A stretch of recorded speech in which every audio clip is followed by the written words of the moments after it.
Hello students, welcome back. So last video में हम बात कर रहे थे प्लाज्मोडियोफोरा ब्रासिके की, जो कि क्लब रूट डिजीज़ या finger and toe disease cross करता है कैबेज में स्पेशली। ओके, उसका हमने एक प्राइमरी फेज स्टडी किया था, दैट मीन्स जो कि क्या था, गैमेटोथैलस, जिसमें कि गैमेट्स बन रहे थे। आज अब हम इस नेक्स्ट वीडियो में हम secondary phase that is sporothallus किस तरह से बनता है वो हम डिस्कस करेंगे। Okay, so let's start it. ये सब हम we have all done all this things. Okay, so सीधे हम आ जाते हैं अपने लाइफ साइकिल जो आपका डायग्राम है इसके ऊपर। Okay, so will discuss about this. ये हम इसको डिस्कस कर रहे थे, इसको हम एक बार रिकॉल कर लेते हैं। मिक्स अमीबे किससे बने? रेस्टिंग स्पोर्स जो कि निकलते हैं स्पोरोथैलस से, रेस्टिंग स्पोर्स बनते हैं, उनसे ज़ूओस्पोर्स निकलते हैं, ज़ूओस्पोर से मिक्स अमीबा बन जाते हैं, हैप्लॉइड हैं ये। ओके, ये मिक्स अमीबा सबसे पहले प्राइमरी इन्फेक्शन कहाँ होता है? रूट हेयर्स में। तो हाँ, इस पिक्चर में आप देख सकते हैं रूट हेयर है, मिक्स अमीबा रूट हेयर के अंदर जाता है, उसका न्यूक्लियस डिवाइड एंड रीडिवाइड होता है, गैमीटोथैलस बनता है, गैमीटेंजियम बनता है, गैमीटेंजियम से गैमीट्स बनते हैं, गैमीट्स फ्यूज होके जाइगोट बनता है। ओके, अब जब जाइगोट है, जो जाइगोट है उसके अंदर प्लाज्मोगेमी होती है, जो कैरियोगेमी है that is fusion of nucleus है, या तो वो रूट हेयर्स में या बाहर या फिर कॉर्टिकल सेल्स में आके हो जाता है।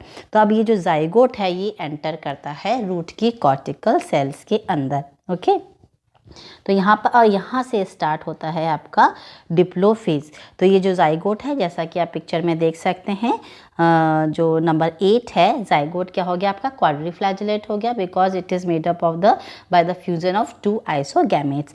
अब ये जाइगोट जब उसी प्रोसीजर से कहाँ हो जाता है? सेल्स के अंदर जाता है, कॉर्टिकल सेल्स के अंदर, और वहाँ पर जाके जो अपनी ये फ्लैजिला है वो रिट्रीव कर देता है।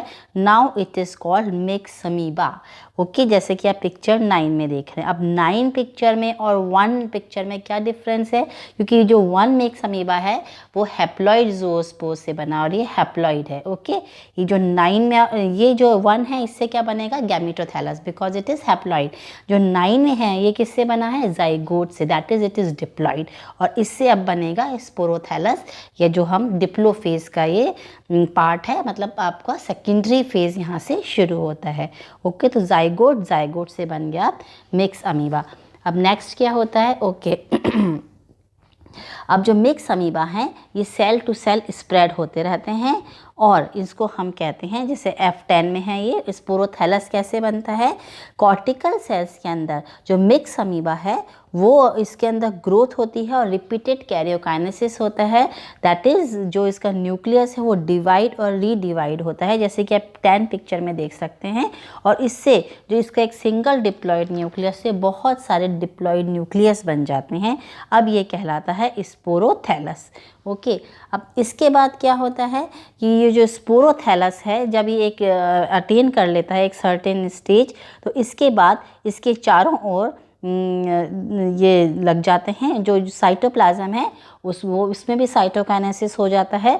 उसके चारों तरफ क्या होते हैं? ये मेम्ब्रेन, जो साइटोप्लाज्म लग जाता है हर एक न्यूक्लियस के बाहर, और फिर मेम्ब्रेन बन जाती है, और फिर ये कहलाता है यहाँ पर ये रेस्टिंग स्पोर बन जाता है, क्योंकि अब now it is this nucleus they are no more naked, they are covered with a membrane, now these are called the resting spores. तो ये जो ये इससे क्या होता है, ये जो कॉर्टिकल सेल्स है ये साथ के साथ क्या होती है? बड़ी एनलार्ज होती जाती है, और जो भी ये स्पोरोथैलस है वो पूरा का पूरा जो ल्यूमन है कॉर्टिकल सेल्स का उसको कवर कर लेता है। तो 11 में आप देख सकते हैं resting sporangia of spores in the host sales. Okay, अब क्या होता है कि ये जो प्लाज्मोडियम है ये वेजिटेटिव मेथड से, बिफोर यदि हम इसको देखें, सपोज ये जो आपका सेकेंडरी प्लाज्मोडियम है या स्पोरोथैलस है, पिक्चर 10 के अंदर हम देखें तो ये क्या करता है? वेजिटेटिव प्रोपेगेशन से, यह वेजिटेटिव मेथड से इसमें फ्रेगमेंटेशन होता रहता है। एज अ रिजल्ट क्या होता है?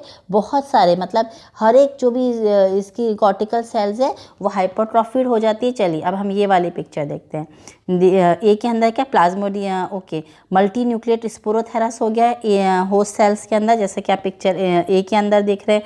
देन बी में sporothallus divides along with the host cells. जैसे जैसे होस्ट सेल डिवाइड होती है वैसे वैसे ये जो आपका स्पोरोथेरस है वो भी डिवाइड होता रहता है। और ये जो जितनी भी सेल्स है ना कॉर्टिकल सेल्स, ये हाइपरट्रॉफिड हो जाती हैं और इनके अंदर स्पोरोथेरस भर जाता है, बिकॉज स्पोरोथेरस या secondary plasmodium also divides along with the cortical cells. और इनका जो डिवीज़न है वो वेजिटेटिव मेथड से 1 से 2, 2 से 4 बनते जाते हैं। और इससे क्या होता है, ये ग्रुप ऑफ हाइपरट्रॉफिड सेल्स बन जाती हैं। ओके, तो ये जो वोरोनिन ने जिसने हमें वोरोनिन ने इन 1878 जिसने हमें पूरा ये लाइफ साइकिल एक्सप्लेन किया है प्लाज्मोडियोफोरा का, उन्होंने each such group of hypertrophied cells, उनको इसने नाम दिया है क्रैंकेट्स हर्ट। ओके, तो ये क्रैंकेट्स हर्ट क्या होता है, जैसे कि आप देख सकते हैं इस सी के अंदर सीरीज ऑफ इन्वेडेड सेल्स, मतलब जब बहुत सारी इन्वेडेड सेल्स हैं या बहुत सारी सेल्स के अंदर जो कि हाइपरट्रॉफिड सेल्स हैं विद सेकेंडरी प्लाज्मोडियम, ये इन्वेडेड सेल्स कहलाती है क्रैंकेट्स हर्ट। ये आपके शॉर्ट क्वेश्चंस के अंदर कई बार क्वेश्चन आ जाता है कि क्रैंकेट्स हर्ट क्या होता है, तो this is all about this. उसके बाद ये डिफ्रेंशिएशन ऑफ रेस्टिंग स्पोरेंजिया, जिससे कि स्पोर्स बन जाते हैं। अब इस स्टेज में क्या होता है, अब इससे क्या होता है, जो ये सेकेंडरी प्लाज्मोडियम है ये एबनॉर्मल इंक्रीज हो जाती है, जिससे कि इन्फेक्टेड सेल्स के अंदर हाइपरट्रॉफी हो जाती है। और जो कॉर्टिकल सेल्स हैं आसपास की, उनके अंदर भी क्या होता है, उनको ये जो पैथोजन है जो प्रेजेंट है वो आसपास के कॉर्टिकल सेल्स जो कि इन्फेक्टेड नहीं है उनको भी ये इंड्यूस करता है रिपीटेड सेल डिविजन्स के लिए। तो मतलब एक तो हाइपरट्रॉफी हो गई, वो सेल्स जो कि इन्फेक्टेड है वो क्या है, हाइपरट्रॉफिड सेल्स हैं। और दूसरा वो सेल्स जो कि आसपास हैं वो क्या होंगे, उनके अंदर क्या होता है, रिपीटेड सेल डिविजन्स होता है, मतलब हाइपरट्रॉफी भी हो रही है और हाइपरप्लेजिया भी हो रहा है, जिससे क्या होता है एक एबनॉर्मल पूरा का पूरा क्या हो जाता है, ट्यूमर लाइक फॉर्मेशन बन जाता है। ये ट्यूबरस स्वेलिंग हो जाती है because of the excessive proliferation of the host sales. और ये जो ट्यूमर्स बन जाते हैं ये क्लब्स कहलाते हैं या गॉल्स कहलाते हैं। जैसे कि डिजीज़ का नाम है क्लब रूट डिजीज। तो what is club, it is a tumour formed by the hypertrophy and hyperplasia of the cortical cells. Okay, अब ये क्या होता है, जो ये ट्यूबर सेल्स हैं या गॉल्स हैं, they are very soft and parenchymatous tissues और they can easily be invaded by the bacteria, मतलब बैक्टीरिया इनको ईजीली इन्वेड कर सकते हैं या इनको इन्फेक्ट कर सकते हैं। और जिससे कि जो क्लब्स हैं या जो ये ट्यूमर्स हैं या गॉल्स हैं उनका डिके हो जाता है। और जिससे कि जो है, और साइमल्टेनियसली जो इसका सेकेंड सिम्टम है, जब पिछले पिक्चर्स में भी मैंने बताया कि विल्टिंग हो जाती है, क्रॉप्स की कंप्लीट विल्टिंग हो जाती है और वो क्रॉप का कंप्लीट लॉस हो जाता है। ओके, अब इसके बाद इस स्टेज पे ये क्या बहुत सारा अब ये सेकेंडरी प्लाज्मोडियम है, इस स्टेज पे जब ये बहुत सारे हाइपरट्रॉफी और ये सब कुछ बहुत सारा सेल बन जाता है, अब ये डिके भी होने लगा है क्लब, तब क्या होता है कि जो ये मतलब ये जो इसका न्यूक्लियस है ये इनके अंदर मियोसिस होता है। एट दिस स्टेज जो डिप्लॉयड न्यूक्लियस हैं उनके अंदर मियोसिस होता है और बहुत सारी यूनिन्यूक्लिएट क्या बन जाती हैं, न्यूली न्यूक्लिएट स्पोर्स बन जाते हैं, मतलब यूनिन्यूक्लिएट सेल्स बन जाते हैं। मुझे लग रहा है शायद मैंने पहले गलत कोट कर दिया, मियोसिस होता है पहले और उसके बाद स्पोर्स बनते हैं। ओके, तो I think I was wrong, few sentence शायद मैंने पता नहीं शायद गलत बोल दी हैं आपको।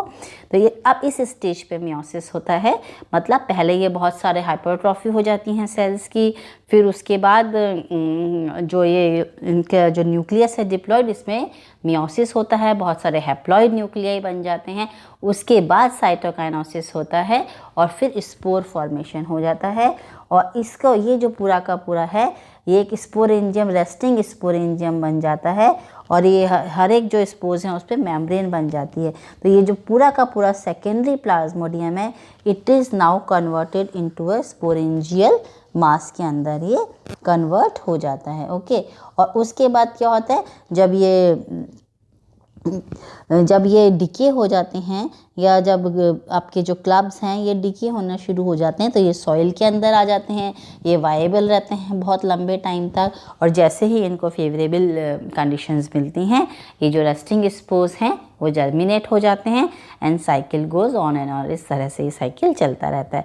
आई होप आपको ये बहुत सिंपल सा मैंने इसको एक्सप्लेन किया है, आपको समझ में आ गया होगा। चलिए अब ये पूरा एक साइकिल मैंने बनाया है, यहाँ पर आप चेक देख सकते हैं।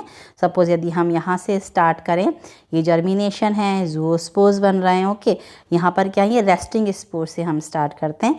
तो सॉरी, यहीं से हमने स्टार्ट किया था, ये रेस्टिंग स्पोर्स है।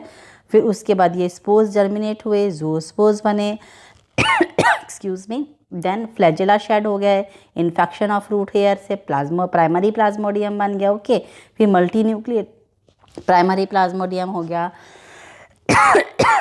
Sorry, then cleavage of plasmodium हो गया, मतलब बहुत सारे प्लाज्मोडियम बन गए। ज़ूओस्पोरेंजियम विद ज़ूओस्पोर्स, मतलब ये यहाँ पर जो इसके अंदर अलग तरह से इसको कर रखा, मतलब एक गैमीटोथैलस बन गया। बहुत सारा सेम ही चीज़ है, ज़ूओस्पोरेंजियम या गैमीटोथैलस, उससे क्या बन गया, ये गैमीट्स बन गए, उनमें फ्यूज़न हुआ, क्वाड्रिफ्लैजिलेट ज़ूओस्पोर्स या ज़ाइगोट बन गया। इन्होंने वापस इन्फेक्शन करके ये कॉर्टिकल सेल्स में गए, सेकेंडरी प्लाज्मोडियम बना, स्पोरोथैलस बना, मियोसिस हुआ और वापस से ये इन्फेक्शन होके इस तरह से cycle it goes on and on. Okay, ये भी एक सिंपल सा डायग्राम है, तो ये थोड़ा कलर्ड है, it is also very self explanatory, तो आप इसको भी आराम से बाद में देख सकते हैं। चलिए अब हम इसको वन बाय वन इसको चेक कर लेते हैं कि कौन कौन से जो इवेंट्स थे वो आकर हुए। जर्मिनेशन ऑफ रेस्टिंग स्पोर, पहला सबसे पहले primary phase, that is haplophase, जिसे हम गैमीटोफाइट भी कहते हैं। इसमें क्या बनेगा, gametothallus. Germination of resting spores हुए, ज़ूओस्पोर्स बने, zoospores get attach to the wall of the root hair, zoospores retract the flagella and encyst हो गए, zoospores enters into the root hair with the help of stachel, ये एक phenomenon है, उसकी help से ये एंटर हो जाते हैं, या मतलब जिससे कि ये या फिर ये वॉल डिज़ोल्व कर देते हैं रूट हेयर्स की। अमीबॉइड ज़ूओस्पोर्स क्या कहलाते हैं, मिक्स अमीबे कहलाते हैं। देन मल्टी न्यूक्लिएट प्लाज्मोडियम बन गया, जिनको हम क्या कहते हैं, गैमीटोथैलस कहते हैं।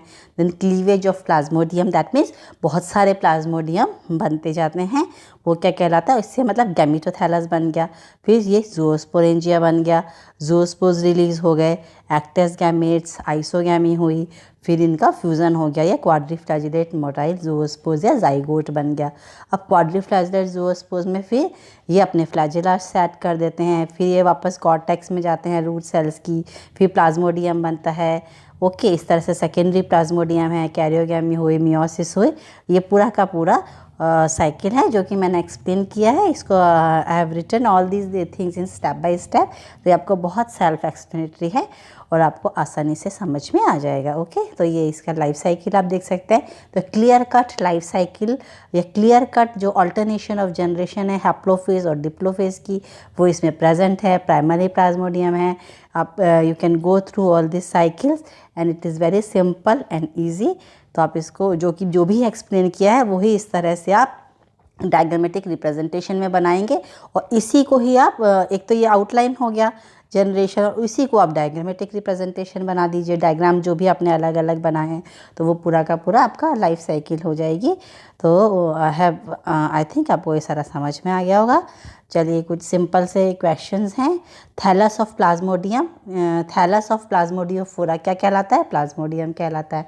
प्लाज्मोडियम भी दो तरह के होंगे, primary and secondary, that is gametothallus हो सकता है या स्पोरोथैलस हो सकता है। Okay, resting spores of plasmodium are present in, कहाँ पे प्रेजेंट रहते हैं, सॉइल में, बिकॉज वो रूट से तो निकल के अगर रूट तो डिकी हो गई और उसके बाद वो सॉइल में प्रेजेंट होते, they are present in the soil.